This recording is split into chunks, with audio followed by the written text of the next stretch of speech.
you can still have the amount of calories that you need per day, but make sure you choose the right types of nutritive dense foods to equal to those amount of calories that you're supposed to have per day.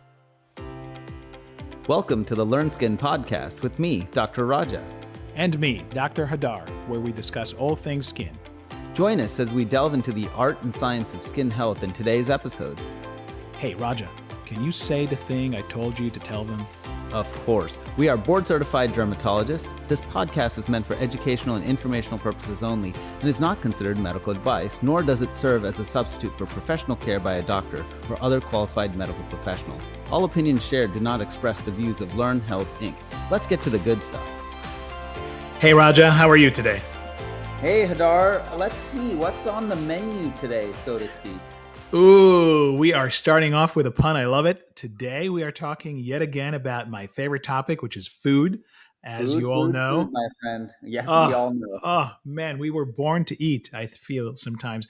And food comes in various shapes, forms.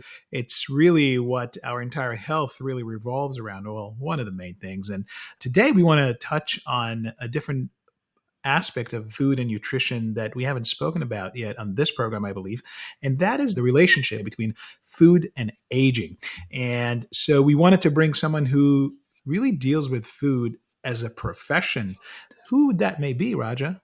Well, that's exactly who we're going to be talking to someone about. This someone is Denine Rogers, and she's an integrative and functional dietitian and owner of Living Healthy, which is a private nutrition and wellness counseling practice. She's out in Douglasville, Georgia.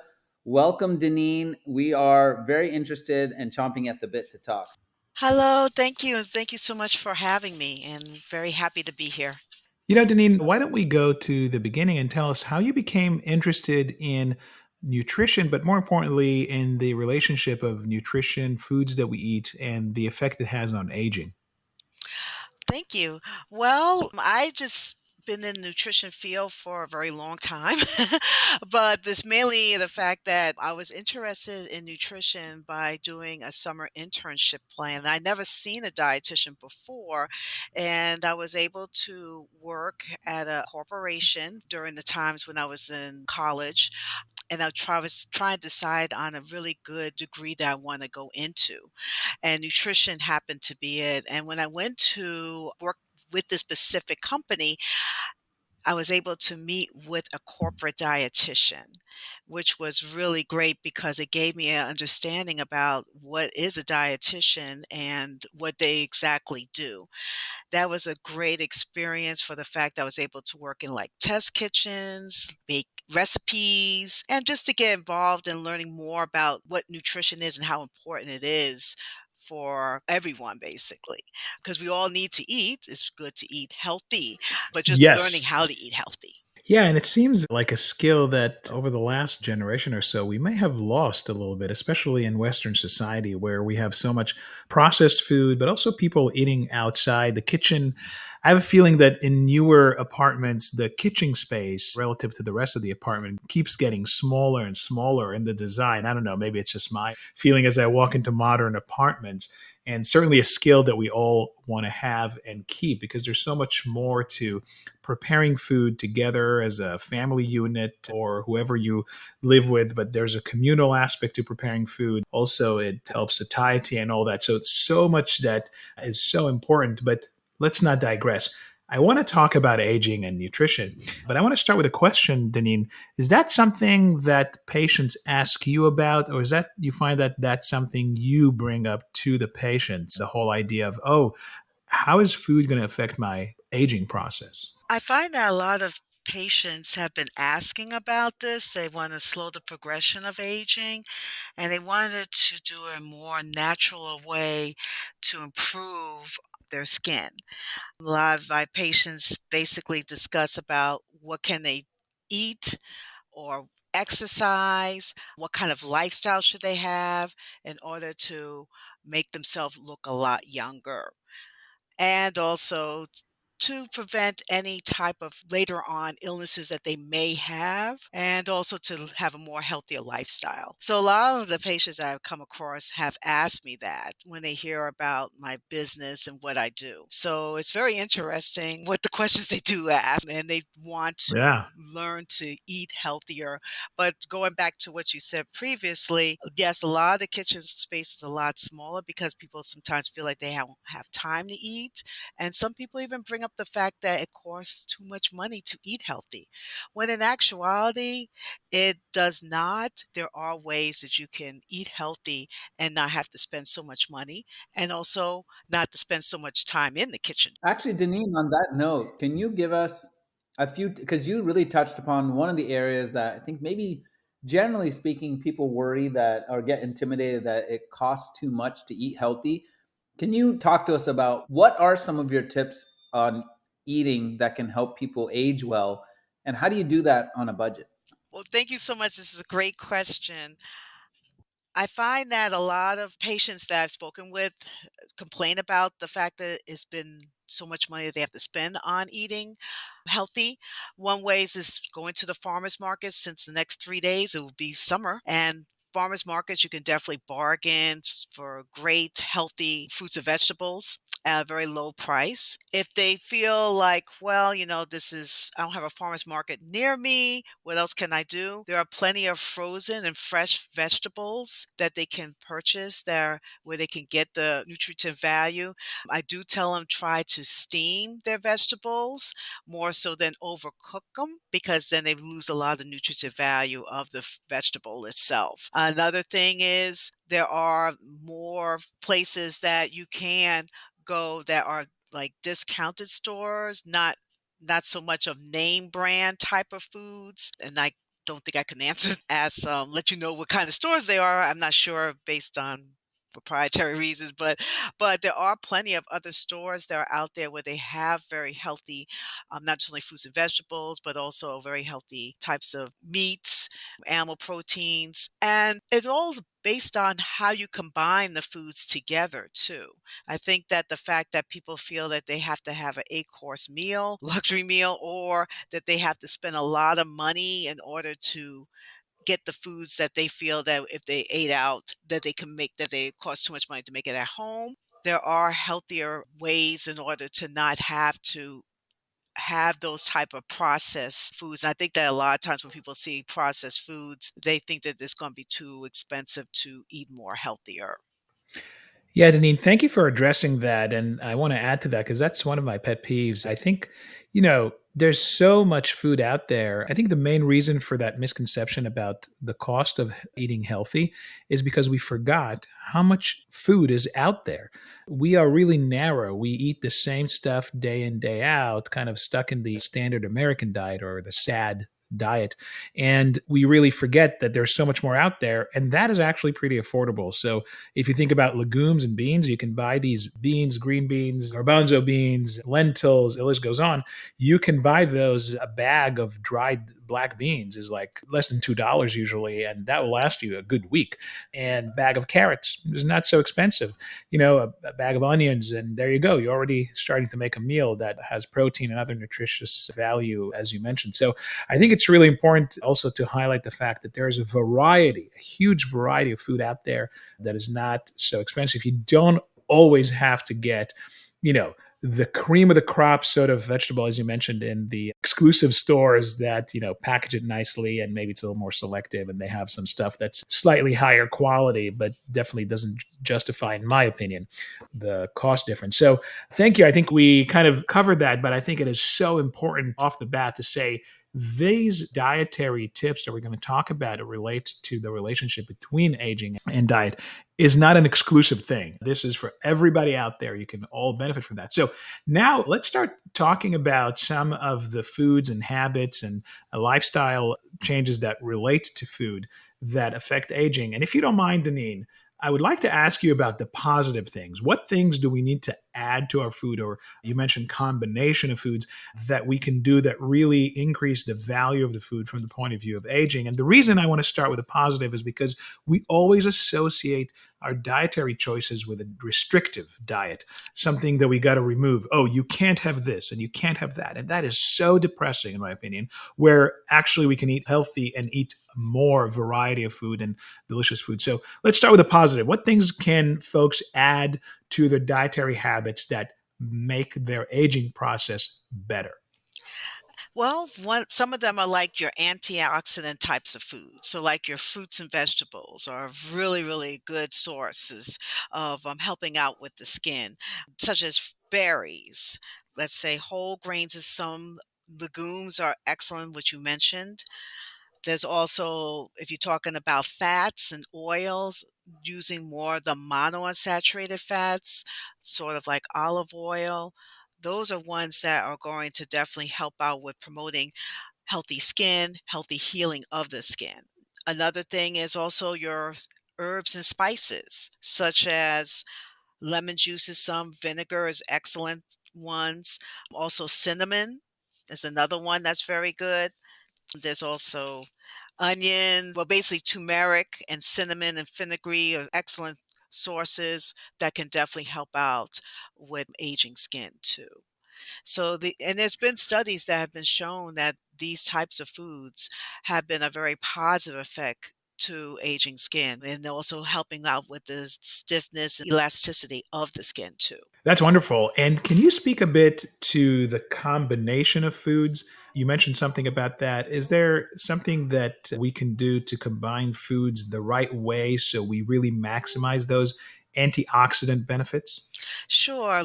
The fruits and vegetables are excellent with antioxidants. So, like if you happen to have like a dinner meal, and we always tell definitely have your protein because protein definitely helps out to stimulate collagen. And then also having your whole grains that can be like either brown rice, which is a cheaper one, and also either if you want to do flaxseed or quinoa. And then having your vegetables, make the largest section of what you're gonna have as part of your plate as non-starchy vegetables. So, like, you can definitely have, like, Brussels sprouts, onions, garlic. Those types of vegetables are some. So that combination of having that as part of your meal can make a big difference.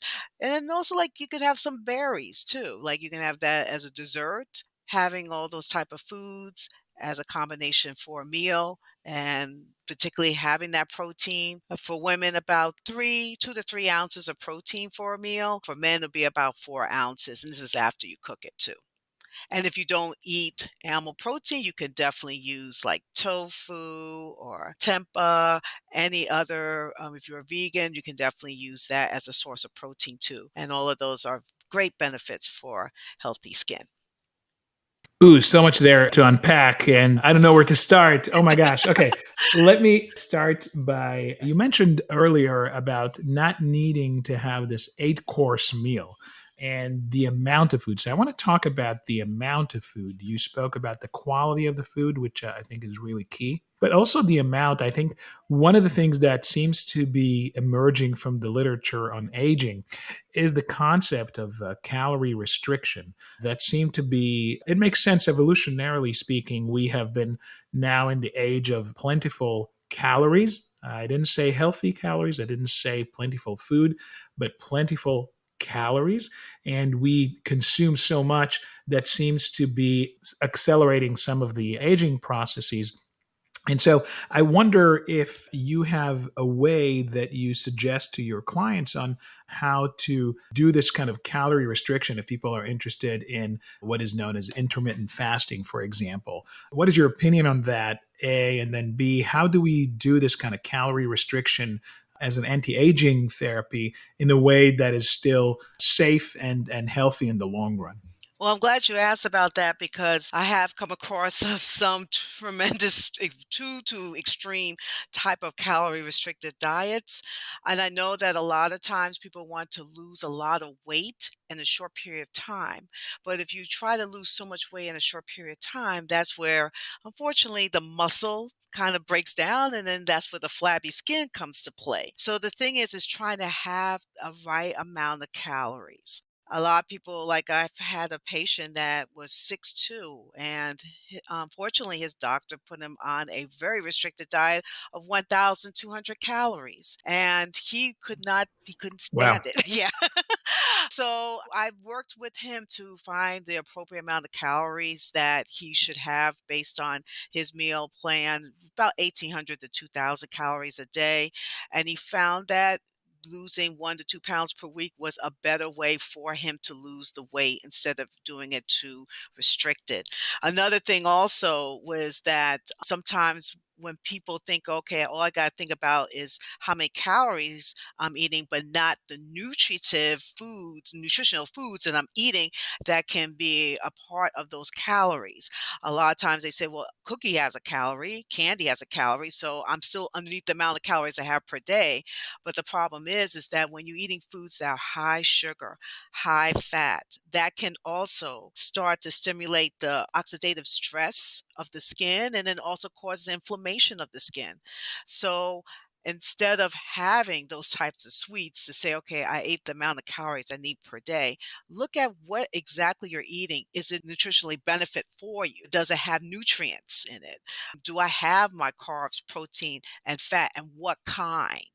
So therefore, you can still have the amount of calories that you need per day, but make sure you choose the right types of nutritive dense foods to equal to those amount of calories that you're supposed to have per day.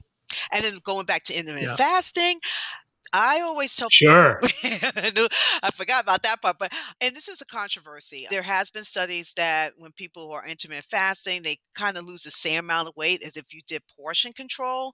I allow the patient to decide which one works best for him, but I told him within that a range of hours of where they are fasting and when they're supposed to eat is a very short window of their meals. So they have to make sure that they're portioning their food.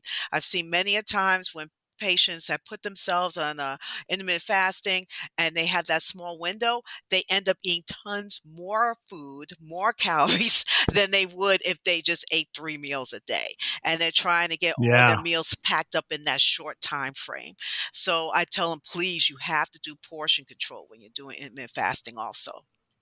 You're absolutely right. I think that one of the things that happens when you do intermittent fasting like that is that the first week you're good about it, like every diet, but then it's in that category of restrictive diets where then you go in and you feel like, okay, I have like 2 hours left.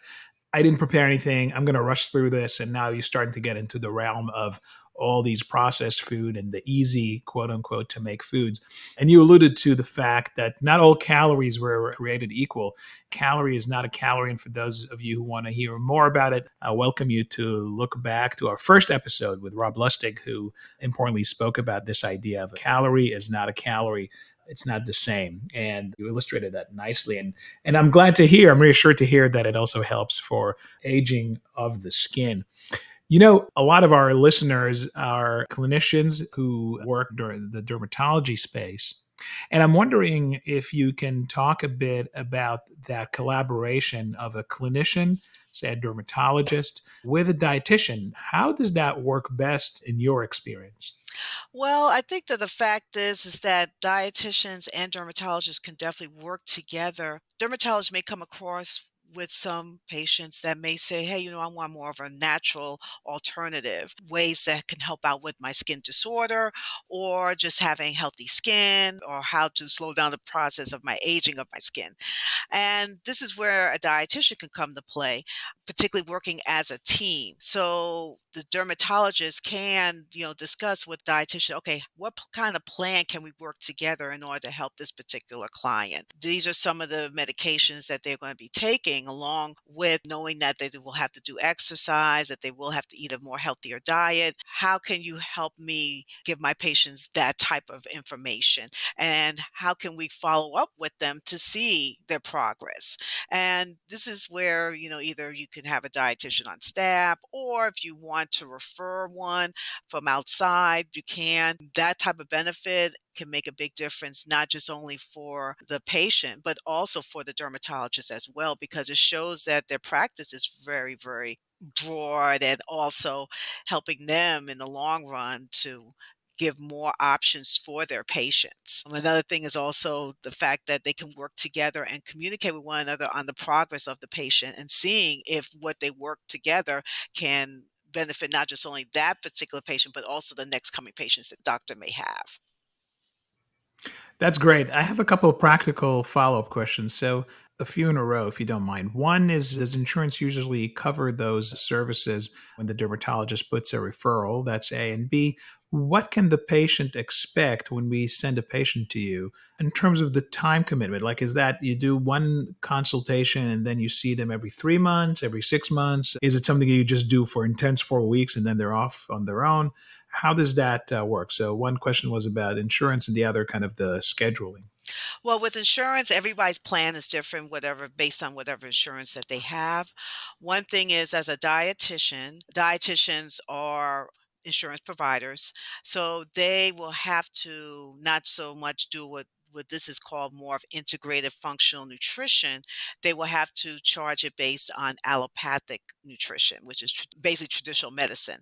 Therefore, the amount of hours that they would see a patient, they can charge that for that, meaning that if the patient's obese, has diabetes, or any other health issues. And it depends on the insurance too, because some insurance may work with them and say, okay, if you're seeing a dietitian for skin issues, they may work it out. Or if the patient has health spending or flex spending, they can use that as another way to see a Oh, dietitian. that's a great way. Yeah, Yeah. that's excellent. Yeah, and the second thing is like you was asking, like how long will the patient have to see a dietitian? Again, that goes based on their insurance. A lot of times, the dietitian probably will see them no more than a month, depending on what type of problems that they may have with their skin. Usually takes about, sometimes 30 to 60 days if they see any type of improvement, but it's all based on what the insurance plan basically will provide those type of services to see a dietitian. Another thing is also they can see a dietitian under preventative, and this is where they can talk to a dietitian who is an insurance provider.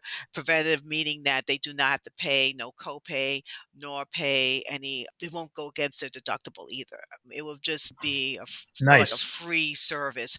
But it's so important for patients to ask their insurance companies if they do have dietitians underneath preventative medicine.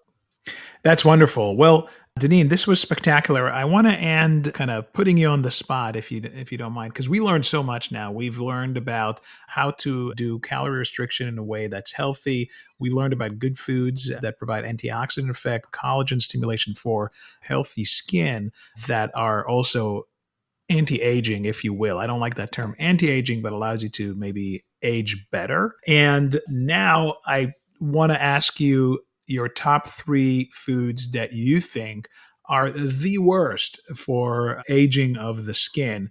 And then you can add the top three that are good. I know I hate those little tidbits, but I got to say, sometimes patients come in and I have like a minute left and I want to say, hey, we'll talk about it later next visit, but here's a quick things that you should know. Here's what you should add to your diet, top three foods, and then here's what you should remove from your diet, top three foods. Okay. Sure. Go towards the negative part first. The negative one is cooking method. A lot of times people doing grilling, roasting, frying, barbecuing, because I know it's the summertime. Those are really the bad side of causing skin issues because it may rapidly cause oxidation of the skin and also some inflammation. So one thing that may be good as an opposite, as a positive thing, is to basically do steaming or boiling their food more so. So a lot of times when you're doing those, what they call the dry cooking methods, it basically breaks down and there's not that much nutritive value in the food. So doing more of the moist cook methods can make a big difference. That's one. Love it. Another one is, as we talked about, fried foods, like particularly during the summertime, a lot of people like to eat fried foods. Fried chicken, fried fish, those are negative to the skin. So instead, just try to bake, boil, and grill, particularly. Doing more of boiling can make a big difference too in steaming. Another positive food would be like fermented and fermented foods that have more probiotics in it, such as sauerkraut, or I know a lot of people are doing kombucha. So those type of foods can be a benefit for the skin too. Another thing that Nice. can be a negative part of it is eating tons of sweets. I know this is going to be ice cream time for the summer. Ooh, I know. I know. And yeah, I know this is I mean, ice cream is a great dessert, particularly after a hot day outside.